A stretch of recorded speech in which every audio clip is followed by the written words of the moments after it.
अरे धरे गेला पे गेला ए दुआ मारी माँ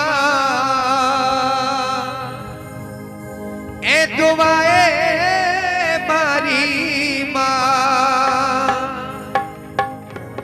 सोना राजा जरीबा जेनाए भैया सोना राजा जरीबा जेना हो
जिंदगी में जब भी किसी से गलती ना हो कि जिंदगी में कभी भी गलती ना हो उसे भगवान कहते हैं कि जिंदगी में कभी गलती ना हो उसे भगवान कहते हैं और जो गलती करके भी संभल जाए उसे इंसान कहते हैं और जो गलती पे गलती करता जाए उसे शैतान कहते हैं और जो नहीं बजाए मेरे माँ के भजनों में मीठी मीठी ताली उसे बेईमान कहते हैं। तो एक बार दोनों हाथ खड़े करके जितने भी भक्त इस दरबार में बैठे हैं और ताली के साथ में सोना राजा जरीबा जेनाए भैया सोना रानी वरीबा जेना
ऐसा नहीं कि सिर्फ हमारे भाई साहब और हमारे भाई साहब ही हाजिर लगाए। एक बात बताइए कि नाचना किस किस को आता है?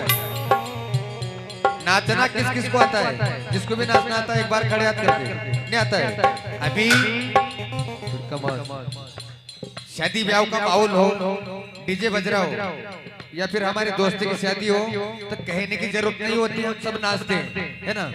देखिए महाकाल भैरव, बाबा भैरव के दरबार में जो भी दिल खोल के नाचेगा उसे जिंदगी भर किसी दरबार में नाचने की जरूरत नहीं है। और जो भी बाबा के दरबार में मीठी मीठी ताली की हाजिरी लगाएगा उसे भी जिंदगी भर किसी के दरबार में ताली बजाने की जरूरत नहीं है। आप लोगों ने देखा होगा गोकुल वृंदावन, बाबा रामदेव जी महाराज की रुणीजा नगरी, ट्रेनों में 10-10 रुपए के लिए बहुत मिलते हैं ताली बजाने वाले। और वो ट्रेनों में ताली क्यों बजाते हैं? कि जो बाबा के भजनों में, सत्संग में, भागवत कथा में, श्री दीननाथ भगवान की कथा में ताली नहीं बजाता, उसे अगले जन्म में भगवान परमानेंट ताली बजाने के लिए भेज देता। तो जिसको भी अगले जन्म में ताली नहीं बजानी वो आज बजा ले। जिसके पैर नहीं है उससे पूछो, कि जिसके पैर नहीं है उससे पूछो कि क्या हाल है। वो सोचता है कि भाई मेरे भी पैर होता तो मैं भी नाचता। तो एक बार बिल्कुल मैं भाई साहब से जरूर गुजारिश चाहूंगा कि एक बार तो हाजिरी बाबा के दरबार में लगानी पड़ेगी। और जोरदार ताली हमारे भाई साहब के लिए, एक बार खड़े हो जाइए। कोई लावे रे तारे फूलों की माला मैया, कोई लावे